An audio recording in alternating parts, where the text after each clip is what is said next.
I'm here with options expert Larry McMillan about buying and selling options. Larry, thanks for being here. Glad to be here. Well, I hear this rumor, this myth all the time that says the people that make money in options are the people that sell the options rather than buy them. Is that really true?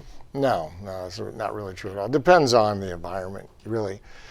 Like right now we're in a high volatility environment, so careful selling of options is good now, and buyers have to get movement to make money. But like 3 months ago when we were in a low volatility environment, the buyers had an easy time of it and sellers were just overly exposing themselves. So let's just say you're a put seller, all the time. Well, if you sold puts in April, you've got a big problem on your hands now.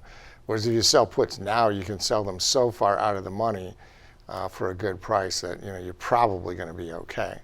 Meanwhile, in April, if you were buying options, you really, and you had to still be on the right side of the market, of course. You can't just miraculously buy them and not have to do that.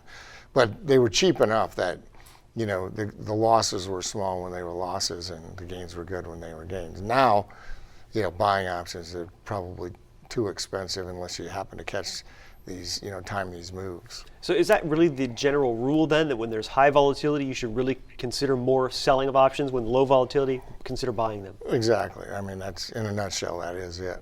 And are there certain times when I should be looking for something else, whether it be open interest or that sort of thing, that would tell me whether or not to buy or sell that particular option? Well, I mean, I use technical analysis. So the underlying stock chart would have to be conducive to what you're trying to do.